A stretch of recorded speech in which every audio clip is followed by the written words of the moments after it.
मी Suryavanshi. S मराठीमध्ये आपलं स्वागत. वळूया आजच्या बातमीकडे. नाशिक जिल्हा परिषदेच्या मुख्य कार्यकारी अधिकारी आशिमा मित्तल यांनी सुरगाणा तालुक्यातील स्वप्नातील गाव सुळे येथे भेट दिली आहे. त्यावेळी त्यांच्यासोबत डॉक्टर वर्षा पटोल मॅडम, उपमुख्य कार्यकारी अधिकारी ग्रामपंचायत विभाग, जिल्हा परिषद नाशिक याही उपस्थित होत्या. मित्तल यांनी सुरगाणा तालुक्यातील सर्व ग्रामसेवक आणि तालुक्याचे सर्व अधिकारी यांची बैठक सुळे येथे घेऊन आपल्या जिल्ह्यातील जास्तीत जास्त गावे ही स्वप्नातील गाव घोषित करण्यासाठी कसे प्रयत्न करू शकतो, तसेच केंद्र आणि राज्य सरकारचे वेगवेगळे पुरस्कार प्राप्त करण्यासाठी स्वदेश फाउंडेशन आणि जिल्हा प्रशासन एकत्र येऊन कसे काम करू शकतो यावर मार्गदर्शन केले.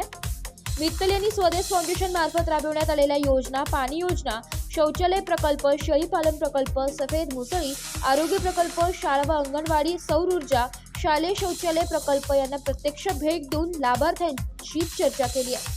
त्याचबरोबर प्रत्येक घरांनी एकसारखा रंग, गावची स्वच्छता, प्लास्टिक मुक्त गाव, सांडपाणी मुक्त गाव याविषयी पण माहिती घेतली आहे. CEO यांनी यावेळेत वेळ काढून दिलेली भेट ही सर्वांसाठी प्रेरणादायी ठरली आहे. एस मराठी न्यूजसाठी प्रतिनिधी लक्ष्मण बागुल, सुरगाणा. अशाच नवीन ताज्या घडामोडी जाणून घेण्यासाठी आमच्या एस मराठी न्यूज चॅनलला लाईक करा, शेअर करा, सबस्क्राईब करा आणि बेल आयकॉनला क्लिक करायला विसरू नका.